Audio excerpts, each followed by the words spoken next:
Team India star bowler and మన హైదరాబాదీ అయిన Mohammed Siraj Jack pot కొట్టేశాడు. రీసెంట్ గా జరిగిన సయ్యద్ ముస్తాక్ అలీ ట్రోఫీలో 5.8 ఎకానమీ రేట్ తో బౌలింగ్ వేసి సిరాజ్ 4 మ్యాచ్ల్లోనూ 7 వికెట్లు తీశాడు. దాంతో men's T20 world cup 2026 Indian టీంలో సిరాజ్ పేరు ఉంటుందని అందరూ అనుకున్నారు. కానీ అలా జరగలేదు. ఈ విషయంగా సిరాజ్తో పాటు అతని ఫ్యాన్స్ కూడా చాలా హట్ అయ్యారు. కానీ రాసి పెట్టుకుంటే కొన్నిసార్లు మనం కావాలనుకున్నది మనం ఏం చేయకపోయినా మన దగ్గరకు వస్తుంది అన్నట్టు T20 వరల్డ్ కప్ స్క్వాడ్లో సిరాజ్కి అవకాశం వెతుక్కుంటూ వచ్చింది. అయితే టీంలోకి సడన్ గా సిరాజ్ని ఎందుకు తీసుకున్నారు? సిరాజ్ టీంలోకి రావడానికి హర్షిత్ రాణానే కారణమా? సూపర్ ఫామ్లో ఉన్న సిరాజ్ని ఎందుకు 15 నెలలు పక్కన పెట్టారు? దీనికి గంభీరే కారణమా? అసలు ఒక ఆటో డ్రైవర్ కొడుకు ఇండియాస్ బెస్ట్ ఫాస్ట్ బౌలర్గా ఎలా మారాడు అనే విషయాల్ని వీడియోలో మనం తెలుసుకుందాం. మీలో సిరాజ్ బౌలింగ్ అంటే ఎంతమందికి ఇష్టమో కామెంట్ చేసి వీడియోని ఎండ్ వరకు చూడండి. 2024 జూలై 30న శ్రీలంకతో సిరాజ్ తన చివరి T20 మ్యాచ్ ఆడాడు. ఆ తర్వాత ఇప్పటివరకు సిరాజ్ మళ్ళీ T20 ఇంటర్నేషనల్ మ్యాచ్ ఆడలేదు. కేవలం వన్డేల్లో మరియు టెస్ట్ మ్యాచ్ల్లో మాత్రమే ఆడాడు. రీసెంట్గా చూసుకుంటే అతను సయ్యద్ ముస్తాక్ అలీ ట్రోఫీలో హైదరాబాద్ తరఫున 4 T20 మ్యాచ్లాడి 7 వికెట్లు కూడా తీశాడు. అయితే 2024 తర్వాత సిరాజ్ ఎందుకు T20 మ్యాచ్లు ఆడలేదంటే సిరాజ్ ఇండియన్ టీంకి మెయిన్ బౌలర్ కావడంతో అతను వన్డేలు టెస్ట్లతో బిజీగా ఉంటాడు. అందుకే అతనికి కొంచెం రెస్ట్ ఇచ్చామని సిరాజ్ విషయంలో BCCI చెప్పింది. కానీ 2026 T20 వరల్డ్ కప్కి సిరాజ్ని సెలెక్ట్ చేశారు అని అందరూ అనుకున్నారు. కానీ ఆ స్క్వాడ్లో అతని పేరు లేదు. బట్ ఇప్పుడు సిరాజ్ T20 వరల్డ్ కప్ ఆడుతున్నాడు. అది ఎలా అంటే గంభీర్ వారసుడు హర్షిత్ రాణా వల్ల.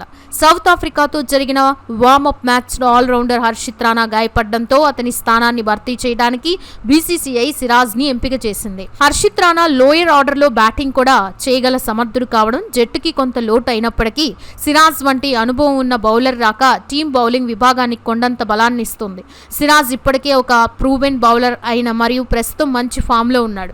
అతను బూమ్రా మరియు హర్షదీప్ సింగ్లతో కలిసి న్యూ బాల్తో ప్రత్యర్థులను ఇబ్బంది పెట్టడానికి సిద్ధంగా ఉన్నాడు. ఇక మొహమ్మద్ సిరాజ్ విషయానికి వస్తే అతని ప్రయాణం హైదరాబాద్లోని ఒక సామాన్య మధ్యతరగతి కుటుంబంలో మొదలైంది. అతని తండ్రి మొహమ్మద్ గౌస్ ఒక ఆటో డ్రైవర్ మరియు తల్లి షెబానా బేగం ఒక గృహిణి. తండ్రి రోజంతా ఆటో నడుపుతూ కష్టపడి సంపాదించిన డబ్బుతో కుటుంబాన్ని పోషించేవారు. సిరాజ్ తిన్నతనం నుంచే చదువు అంటే క్రికెట్ మీద ఎక్కువ ఆసక్తి చూపేవాడు. మొదట్లో అతను కేవలం సరదాగా తన స్నేహితులతో కలిసి హైదరాబాద్ గల్లీల్లో క్రికెట్ ఆడేవాడు. అయితే అప్పట్లో అతను బౌలింగ్ కంటే బ్యాటింగ్ చేయడానికి ఎక్కువ ఇష్టపడేవాడట. కానీ తన స్నేహితులు అతని బౌలింగ్ నైపుణ్యాన్ని గుర్తించి అతన్ని బౌలింగ్ చేయమని ప్రోత్సహించేవారు.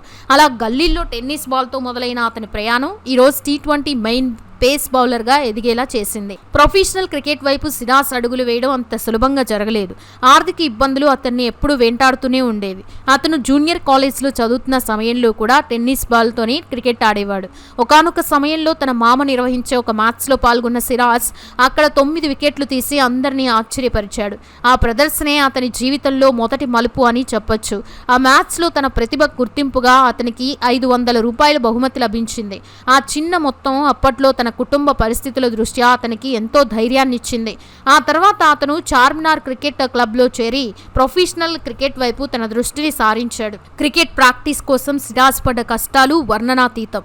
తన వద్ద ఉన్న పాత ప్లాటినా బైక్పై స్టేడియానికి వెళ్ళి గంటల తరబడి ప్రాక్టీస్ చేసేవాడు. తండ్రి ఇచ్చే తక్కువ పాకెట్ మనీతోనే మన ఖర్చులను సర్దుబాటు చేసుకునేవాడు. ఒక పక్క తన తండ్రి ఆటో నడుపుతూ తనను ప్రోత్సహిస్తూ ఉంటే మరో పక్క తన కలని ఎలాగైనా నిజం చేసుకోవాలనే పట్టుదల సిరాజ్లో బలంగా ఉండేది.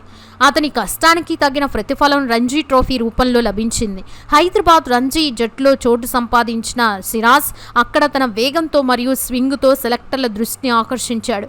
రంజీ మ్యాచ్లో అతను తీసిన వికెట్లు అతనికి IPL తలుపులు తెరిచేలా చేశాయి. సిరాజ్ ఎదుగుదలలో ప్రముఖ క్రికెటర్ VVS లక్ష్మణ్ మరియు కోచ్ భరత్ తరుణ్ పాత్ర చాలా కీలకమైంది. రంజీ మ్యాచ్లో సిరాజ్ ప్రతిభను గుర్తించిన లక్ష్మణ్ అతనికి సరైన మార్గదర్శకత్వం అందించారు. అలాగే IPLలో రాయల్ ఛాలెంజర్స్ బెంగళూరు నెట్స్లో బౌలింగ్ చేస్తున్నప్పుడు అప్పటి కోచ్ భరత్ తరుణ్ సిరాజ్ బౌలింగ్ శైలికి చాలా ఇంప్రెస్ అయ్యాడు. సిరాజ్ వేగాన్ని అతని నిలకడని చూసి భవిష్యత్తులో అతను గొప్ప బౌలర్ అవుతాడని అప్పుడే ఊహించారు. అలా తర్వాత IPLలో సన్ రైజర్స్ హైదరాబాద్ తరఫున కెరియర్ ప్రారంభించారు చూపించిన సిరాజ్ ఆ తర్వాత ఆర్సీబీ జట్టులోకి వెళ్ళాడు. ఇక అక్కడ విరాట్ కోహ్లీ నాయకత్వంలో అతను తన బౌలింగ్ని మరింత మెరుగుపరుచుకున్నాడు. ఇక టీమిండియాలోకి సిరాజ్ ఎంట్రీ ఇవ్వడం ఒక సంచలనం. మొదట్లో కొన్ని మ్యాచ్ల్లో విఫలమైనా విమర్శలు ఎదురైనా అతను వెనుకడుగు వేయలేదు. ముఖ్యంగా ఆస్ట్రేలియా పర్యటనలో అతను చూపించిన తెగువ ప్రతి భారతీయుని గర్వపడేలా చేసింది. ఆ పర్యటన సమయంలోనే తన తండ్రిని కోల్పోయినా దేశం కోసం అక్కడి నుండి సిరీస్ విజయంలో కీలక పాత్ర పోషించాడు. ఆ కష్టం ఆ బాధ అతన్ని మరింత రాటు తేల్చాయి. టెస్ట్ క్రికెట్లో సిరాజ్ 5 వికెట్లు తీసినప్పుడు అతని కళ్ళల్లో నీళ్లు తిరగడం మనం చూసాం. అది కేవలం విజయం ఇచ్చిన ఆనందం మాత్రమే కాదు, తన తండ్రి కలను నెరవేర్చిన తృప్తి. సిరాజ్ కెరియర్లో మరొక అద్భుతమైన ఘట్టం 2023 ఆసియా కప్ ఫైనల్. శ్రీలంకతో జరిగిన ఆ మ్యాచ్లో సిరాజ్ వేసిన సెల్ఫ్ క్రికెట్ చరిత్రలో నిలిచిపోతోంది. కేవలం ఒకే ఓవర్లో 4 వికెట్లు తీయడమే కాకుండా మొత్తం 6 వికెట్లు పడగొట్టి శ్రీలంక బ్యాటింగ్ లైనప్ని కుప్పకూల్చాడు. ఆ మ్యాచ్లో అతను చూపించిన ఆధిపత్యం చూసి ప్రపంచవ్యాప్తంగా ఉన్న క్రికెట్ దిగ్గజాలు ప్రశంసల వర్షం కురిపించారు. వన్డే క్రికెట్ చరిత్రలో అతి తక్కువ బంతుల్లో 50 వికెట్లు తీసిన బౌలర్గా కూడా అతను రికార్డు సృష్టించాడు. అలా సిరాజ్ టీమిండియా ప్రధాన హస్త్రంగా మార్చాడు. మహమ్మద్ సిరాజ్ జీవిత ప్రయాణం మనకు నేర్పేది ఏంటంటే, నీ నేపథ్యం ఏదైనా, నీ దగ్గర ఉన్న వనరులు తక్కువైనా, నీ కష్టపడే తత్వం మరియు లక్ష్యం పట్ల ఉన్న అంకిత భావం నిన్ను ఉన్నత స్థాయికి చేరుస్తాయి. ఒక ఆటో డ్రైవర్ కొడుకుగా మొదలై ఈ రోజు ప్రపంచంలోనే మేటి బౌలర్గా ఎదిగిన సిరాజ్ కథ కోట్లాది మంది యువతకి ఒక గొప్ప పాఠం. ఆటలో ఒడిదుడుకులు సహజం, కానీ ఆ ఓటముల్ని చూసి కుంగిపోకుండా వాటి నుండి నేర్చుకుని ముందుకి సాగడమే నిజమైన విజేత లక్షణం. చివరిగా మన కలలు ఎంత పెద్దవైనా సరే వాటిని చేరుకోవడానికి మనం పడే ప్రతి కష్టం మనల్ని ఒక మెట్టు పైకి తీసుకెళ్తుంది. మహమ్మద్ సిరాజ్ కేవలం వికెట్లు తీసే బౌలర్ మాత్రమే కాదు, అసాధ్యం అనుకున్న దాన్ని సుసాధ్యం చేసి చూపిన ఒక యోధుడు. సో ఇది ఫ్రెండ్స్, ఈ వీడియో మీకు నచ్చితే ఒక లైక్ చేసి ఇలాంటి మరెన్నో క్రికెట్ అప్డేట్స్ కోసం మన ఛానల్ని ఫాలో అయ్యి సబ్స్క్రైబ్ చేసుకోండి. నేను పెట్టే ప్రతి క్రికెట్ అప్డేట్ మీకు నోటిఫికేషన్ ద్వారా రావాలంటే పక్కనే ఉన్న బెల్ ఐకాన్ని క్లిక్ చేయండి. Thanks for watching.